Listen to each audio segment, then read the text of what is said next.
Magandang umaga po sa inyong lahat. So chapter 7 po tayo ng Juan at pakikuha na po ng inyong mga Bible at tayo ay magsimula ng pakinggan ang salita ng Diyos. So bago po ito, tayo po muna ay dumulog. Hallelujah. Purihin ka, Ama. Aming Ama sa langit, dakilang Diyos na makapangyarihan sa lahat, muli kami po, O Diyos, ay natunay na nagpapakumbaba sa iyo at humihingi ng guidance sa mga salita mong ito na maturuan niyo po kami at mabuksan ang aming kaunawaan, aming kaisipan upang lubos naming makilala, maalaman ang iyong kalooban at mapaibigyan ka namin ng parangal, papuri at pagsamba at higit sa lahat na masunod po namin ang iyong kalooban. Kaya salamat po, pinagkakatiwala namin sa Madalang Espiritu ang aming pagtitipong ito at pakikinig ng salitang nagmumula sa iyo. Salamat sa Madalang Espiritu at ang lahat ng ito, Ama, ay pasasalamat namin sa pangalan ng Panginoong Hesus Kristo. Amen. So Juan chapter 7 po, dito po makikita natin na hindi sumampalataya kay Jesus ang kanyang mga kapatid, no? Verse 1, pagkatapos nito nilibot ni Jesus ang Galilea. Iniwan niya ang Judea dahil nais siyang patayin ng mga pinuno ng mga Hudyo roon. Nalalapit na noon ang pista ng mga tolda, isa sa mga pista ng mga Hudyo, kaya't sinabi kay Jesus ng kanyang mga kapatid, bakit hindi ka umalis dito at pumunta sa Judea para makita ng iyong mga katagasunod ang ginagawa mo? Walang taong naglilihim ng kanyang ginagawa kung ang hangad niya'y maging tanyag. Ginagawa mo rin lamang ang mga bagay na ito, magpakilala ka na sa sanlibutan. Kita niyo po ito, mga kapatid ng Panginoong Jesus, ito kapatid sa nanay, kasi nung ipinanganak nga siya, si Maria, ang kanilang ina, ay isang birhen. So itong mga kapatid na ito, masasabi po natin na ito ay mga step brother, mga kapatid sa ina. Ngayon, sila mismo po ay hindi nananampalataya sa Panginoong Hesus. Dahil ang akala nitong mga to, ang Panginoong Hesus ay nagmamalyabang lamang or nagmamalaki lamang na itinataas niya ang kanyang sarili. Dahil ang sabi nito, pumunta ka na doon sa pistahan, kung gusto mo rin lang naman matanyag, magpakilala ka na doon. Kung ito po ang sabi, bakit hindi ka na umalis dito at pumunta sa Judea para makita ng iyong mga tagasunod ang ginagawa mo? Walang taong naglilihim ng kanyang ginagawa kung hangad niya ay maging tanyag. Yun ang akala po nila ng Panginoong Hesus ay gustong magpasikat. Hindi po ganon. Hindi nila nauunawaan ang patungkol sa Panginoon. At sabi dito, sa 5, kaya sa dyan, maging ang mga kapatid ni Jesus ay hindi naniniwala sa kanya. Sumagot si Jesus, hindi pa dumating ang aking panahon. Sa inyo'y maaari kahit anong panahon. Kasi malinaw po ang Panginoong Jesus, ang kaganapan ng kanyang ginagawa ay nakapropesiya. Yung mga nakasulat ay kanya pong, kumbaga siya ang katuparan, Hindi kayo kinapuputan ng sanlibutan, ngunit ako'y kinapuputan nila. Sapagkat ang pinatutuhanan kong kasama ang mga gawa nito. Sapagkat pinatutuhanan kong masasama ang mga gawa nito. Ayan po ang ibig sabihin dito ng Panginoong Hesus.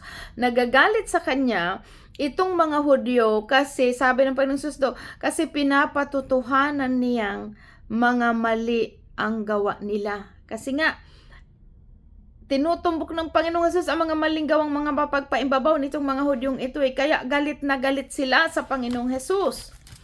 At ito ang sinasabi ng Panginoon. Hindi kayo kapuputan ng sanlibutan, ngunit ako'y kinapuputan nila sapagkat pinatutuhanan kong masasama ang mga gawa nito. Kayo na lamang ang pumunta sa pista, hindi ako pupunta sapagkat hindi pa dumating sa akin ang panahon. Pagkasabi nito ay nagpaiwan siya sa Galilea. Ang sunod, Verse 10. Nagturo si Jesus sa pista ng mga tulda. Pagkaalis ng kanyang mga kapatid, si Jesus ay palihim na pumunta rin sa pista. Hinahanap siya roon ng mga Hudyo. Nasaan kaya siya? Tanong nila. Pabulong na pinag-uusap-usapan siya ng marami. Siya'y mabuting tao, sabi ng ilan. Hindi. Inililigaw niya ang mga tao, sabi naman ng iba. So may nagsasabing mabuti ang Panginoong Hesus, may nagsasabing inililigaw daw ng Panginoong Hesus ang tao kaya hindi daw siya mabuti. Sabi diyan, hindi. Sabi diyan, inililigaw niya ang mga tao, sabi ng ilan, ng iba. Ngunit walang nangahas magsalita ng hayagan tungkol sa kanya dahil sa takot sa mga pinuno ng mga Hudyo. Verse 14. Nang kalagitnaan na ng pista, pumunta si Jesus sa templo at nagturo. Nagtaka ang mga Hudyo at naitanong nila, saan kaya nakakuha ng karunungan ang taong ito gayong hindi naman siya nakapag-aral?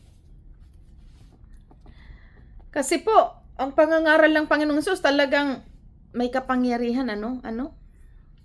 Verse 16, kaya siya po ay pinagtatakahan kasi sabi nila, hindi naman ito nakapag-aral. Bakit ganun siya mangaral? May karunungan, at kapangyarihan. Verse 16, kaya sinabi ni Jesus, hindi sa akin ang itinuturo ko, kundi sa nagsugo sa akin.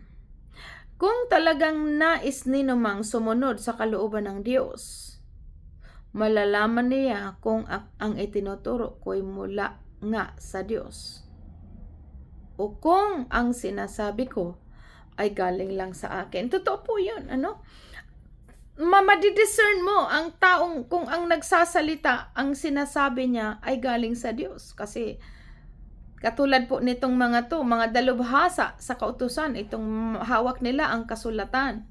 Dapat nalalaman nila na ang ginagawa ng Panginoong Hesus ay nakatugma lamang ayon sa kasulatan ng Diyos. Diba?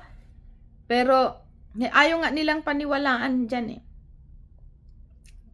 Sabi niya, ulitin ko po, kung talagang nais ninumang sumunod sa kalooban ng Diyos, malalaman niya kung ang itinuturo ko'y mula nga sa Diyos, o kung ang sinasabi ko ay galing lamang sa akin. Ang nagtuturo ng galing sa sarili niya ay naghahangad, ngunit ang taong naghahangad, 18, ang nagtuturo ng galing sa sarili niya ay naghahangad ng sariling karangalan. Ngunit ang taong naghahangad na maparangalan ang nagsugo sa kanya ay tapat at hindi nagsisinungaling. Kasi nga, malinaw po dito baga, ang Panginoong Hesus ang walang hanggang salita ng Ama. Kaya, kung ano ang sinasabi niya, yun ang kalooban ng Ama. Hindi ba't ibinigay sa inyo ni Moses ang kautusan? Bakit wala ni isa man sa inyo ang tumutupad nito? Bakit nais ninyo akong patayin? So kasi ang kasulatan, ang kautusan ni Moses sa 10 utos na andoon ang huwag kang papatay, na andoon ang huwag kang sasaksi ng kasinungalingan, pero ginagawa nila ito. Kaya sabi dito ng Panginoong Hesus, hindi ba't ibinigay sa inyo ni Moses ang kautusan? Bakit wala ni isa man sa inyo ang tumutupad nito? Bakit nais nyo akong patayin? Sumagot ang mga tao, sinasapian ka ng demonyo, sino ba ang gustong pumatay sa iyo? Sumagot si Jesus, isang bagay pa lamang ang ginagawa ko'y nagtataka na kayong lahat. Ibinigay sa inyo ni Moses ang utos tungkol sa pagtutuli, bagaman hindi ito nagmula sa kanya, kundi sa inyong mga ninuno. So yung mga command na yun na pagtutuli, malinaw po dito, hindi ito galing kay Moses. Galing ito sa mga ninuno na ipinautupad kay Moses at yun ang kanilang sinusunod. Kaya sabi diyan po, sabi dito po ibinigay sa inyo ni Moses ang utos tungkol sa pagtutuli, bagaman hindi ito nagmula sa kanya. Meaning hindi ito galing kay Moses, kundi sa inyong mga ninuno. At ginagawa ninyo ito kahit araw ng pamamahinga. Gusto lang ipaunawa ng Panginoong Sos, bakit siya kinukontra sa pagpapagaling niya sa araw ng pamamahinga. Verse 23, kung tinutuli ang isang sanggol na lalaki kahit araw ng pamamahinga para masunod ang utos ni Moses, bakit kayo nagagalit sa akin dahil nagpagaling ako ng isang tao sa araw ng pamamahinga? Huwag kayong humatol batay sa anyo, kundi humatol kayo batay sa matuwid na pamantayan. Kasi nga po malinaw ang utos na ito ni Moses na tuliin ang batang lalaki, mga Israelita, mga pinanganak na lalaki ay kailangan tuliin. Hindi man ito galing kay Moses, yung kanilang mga ninuno ang nagpatupad nito. Katulad ng sabi po nito. Ngayon, kung sila nagtutuli sa araw ng pamamahinga, bakit daw sila nagagalit kung ang Panginoong Hesus ay nagpapagaling sa araw ng pamamahinga? Sinabi niya dyan, huwag kayong humatol ng batay sa inyo, kundi humatol kayo batay sa matuwid na pamantayan. Diba? Verse 25, siya na nga kaya ang Kristo? Ito naman ang tanong nila. Sinabi ng ilang taga Jerusalem, hindi ba ito ang taong nais nilang patayin? Hayan, lantaran siyang nagsasalita, ngunit wala silang sinasabi laban sa kanya. Baka alam na ng mga pinuno na siya nga ang Kristo. Kasi hayagan po siyang nagtuturo, pero sabi dito ng iba, bakit walang silang sinasabi laban sa kanya? Alam na kaya nila? Sabi dyan, baka naman alam na ng mga pinuno na siya nga ang Kristo. Ngunit pagdating ng Kristo ay walang makakaalam kung saan siya magmumula.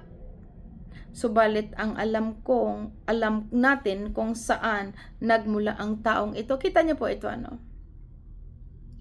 Kasi nung nangangaral ang Panginoon, nagkakahati-hati ang mga opinyon nitong mga to Kasi nagtataka sila bakit may kapangyarihan siyang nangangaral.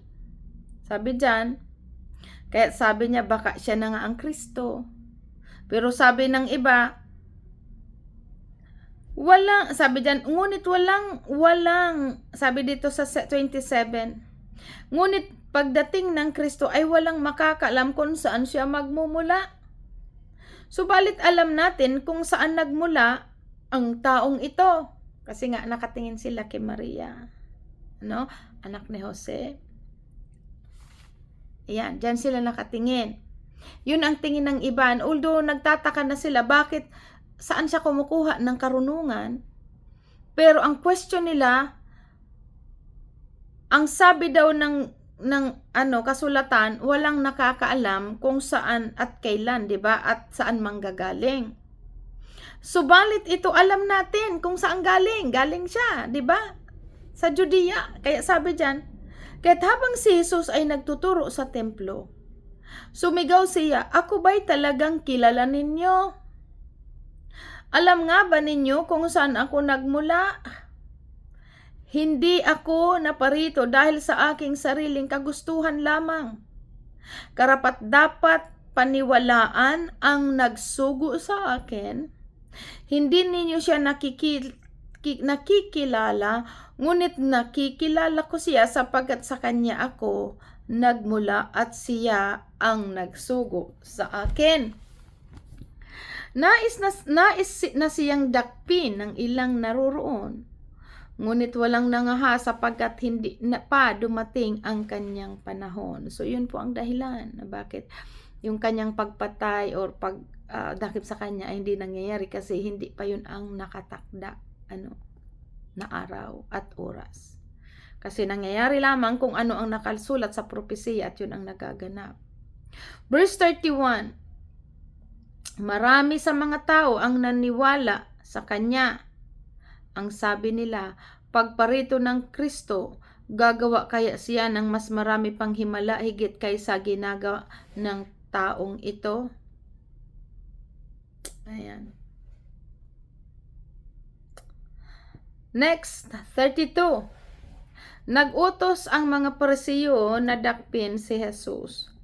Nakarating sa mga Parisiyo ang usap-usapan ng tungkol kay Jesus kaya't inutusan nila ang mga punong pari, ang ilang bantay sa templo na dakpin si Jesus.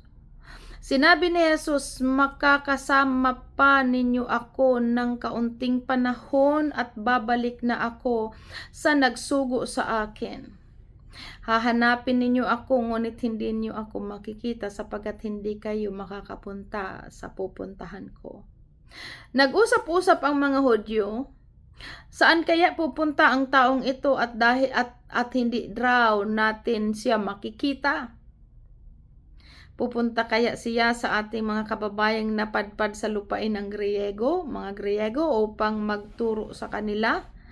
Ano kaya ang ibig niyang sabihin ng kanyang sinasabing hahanapin ninyo ako, ngunit hindi ninyo ako makikita, at hindi kayo makakapunta sa pupuntahan ko? Kasi hindi nila nauunawaan ng Panginoong Hesus ay babalik sa langit.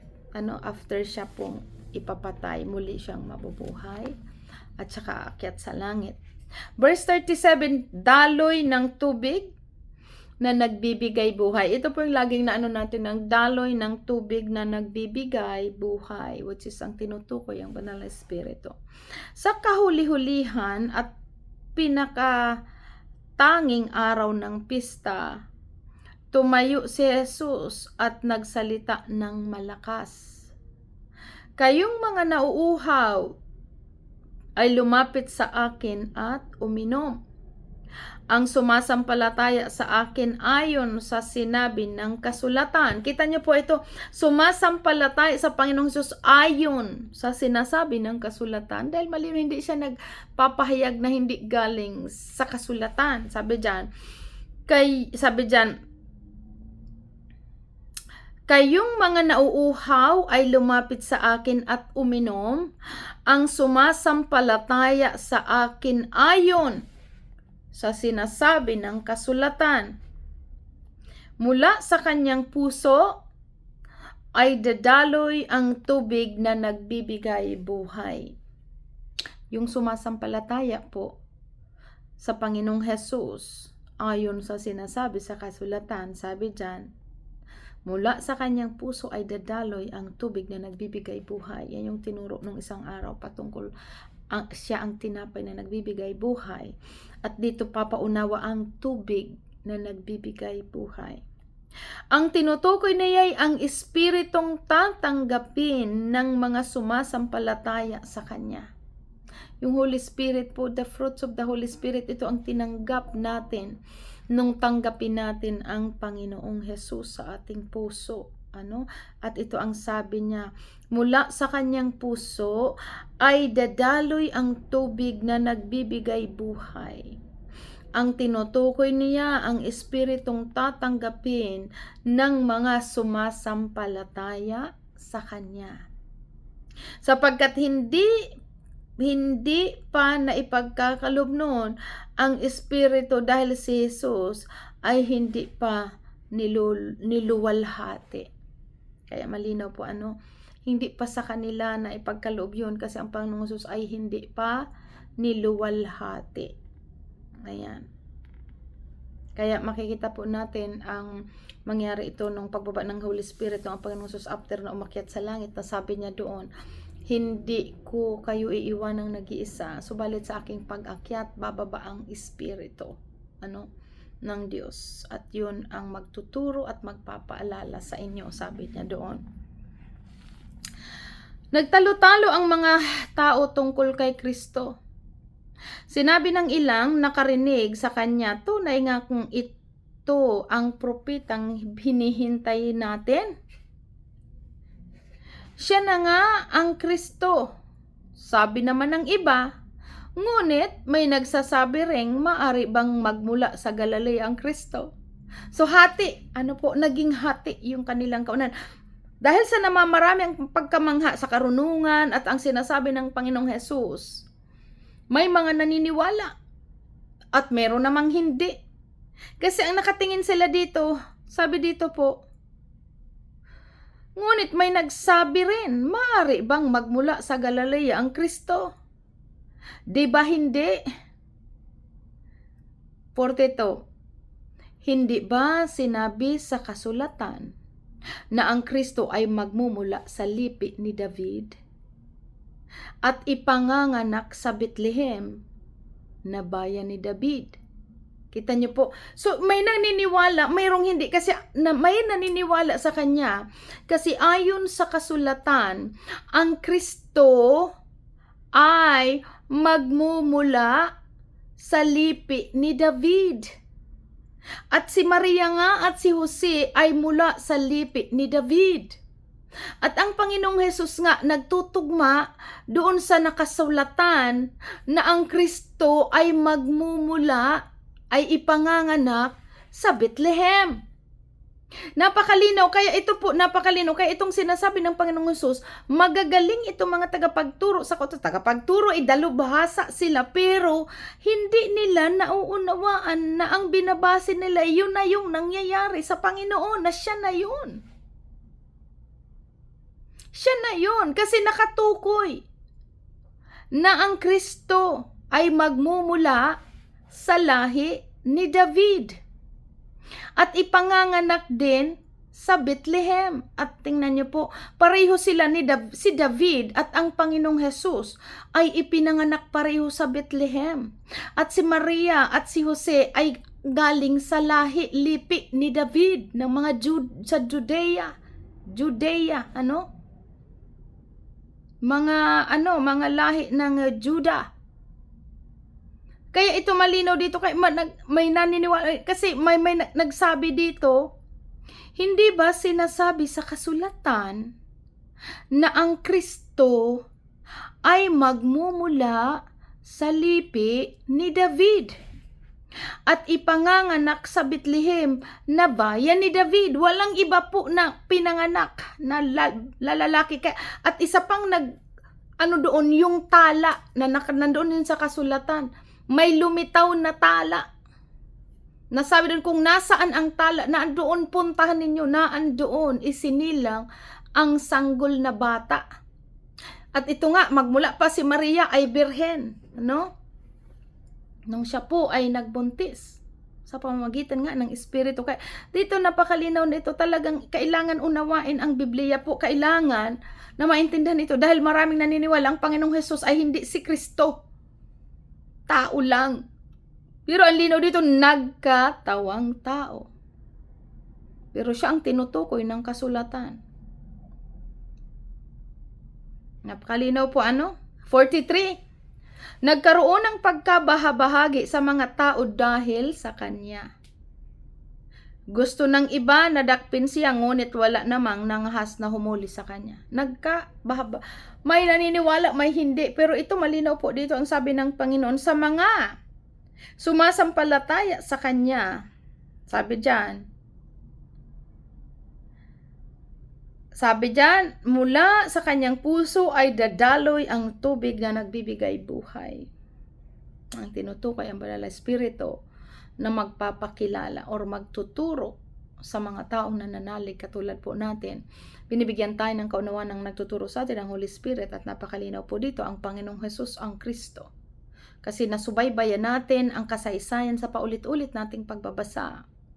Nakikita po natin ang pagkaturudurugtong ng kasaysayan mula sa pasimula ng lalangin ng Diyos, ang sanlibutan, hanggang dumating sa ang kaligtasan dito sa bagong tipan, hanggang sa kahuli-hulihan pagdating sa pahayag. So nasusundan po natin ito at lalong nagliliwanag ito sa atin. Ang huli, ang verse 45, ang di paniniwala ng mga pinuno. Nang bumalik ang mga bantay ng templo, tinanong sila ng mga punong pari at ng mga Parisiyo, bakit hindi niyo siya dinala rito? Narinig niyo po, sabi diyan, nang bumalik ang mga bantay ng templo, tinanong sila ng mga punong pari at ng mga Parisiyo, bakit hindi niyo siya dinala rito? Sumagot ang mga bantay, wala po kaming narinig na nagsalita ng tulad sa taong ito. Kasi namangha sila sa karunungan. Ito ang sabi ng mga bantay. Kasi gusto ng mga pare, dalhin nyo sila dito, di ba? Pero dalhin nyo siya dito, parang gusto nilang ipahuli ang Panginoong Diyos. Pero ano ang sagot ng mga bantay? Sumagot ang mga bantay, wala po kaming narinig na nagsalita ng tulad ng taong ito. 47. Pati ba kayo'y nalilinlang na rin? Ayan na. Kasi yung mga bantay na nakinig sa aral ng Panginoong Hesus, na-convince sila na napaka marunong, kumbaga naandun ang karunungan at lahat ng sinasabi ng Panginoong Hesus may kapangyarihan. Kaya hindi nila ito hinuli at dinala sa mga punong pari at sa mga tagapagturong ito. Kaya nung sinabi ng mga bantay na wala pa po kaming narinig na nagsalita ng mga tulad nito. Kaya ito po sabi diyan, sabi ng mga Parisiyo, pati ba kayo'y nalinlang na rin? Kasi naniniwala na itong mga bantay na ito. Pati ba kayo naniwala na rin? Tanong ng mga Parisiyo. Mayroon bang pinuno o Parisiyong maniniwala sa kanya? Ang mga taong bayan na ito na walang nalalaman sa kautusan ay mga sinumpa. Ayan. Mga taong bayan na ito na walang nalalaman ay sa kautusan ay mga sinumpa. Verse 50, isa sa mga naroon ay si Nicodemo, ang Parisiyong nagsadya kay Jesus noong una. Naalala po ninyo si Nicodemo, di ba? Siya ang tagapagturo din na hindi alam kung ano ang ibig sabihin ng ipanganak kang muli. Tagapagturo, sabi niya Nicodemo, maipapasok ba ika sa sinapupunan pa ng kanyang ina ang isang taong matanda na? Kasi sinasabi ng Panginoon kay Nicodemo, maliban ng isang tao'y ipanganak na muli ay hindi niya makakita ang kaharian ng Diyos. At sa time na ito, nandito si Nicodemo. Sabi diyan, isa sa mga naroon ay si Nicodemo, ang Parisiyong nagsadya kay Jesus noong una. At siya'y nagtanong, hindi ba't labag sa ating kautusan na hatulan ng isang tao ng di mo na nililitis at inaalam kung ano ang kanyang ginawa? Kasi gusto ngang ipapatay na ito mga punong pare. So si Nicodemo ang nag-object po dito na sabi niya, hindi ba kailangan litisin muna bago hatulan kung talagang kailangan siyang parusahan?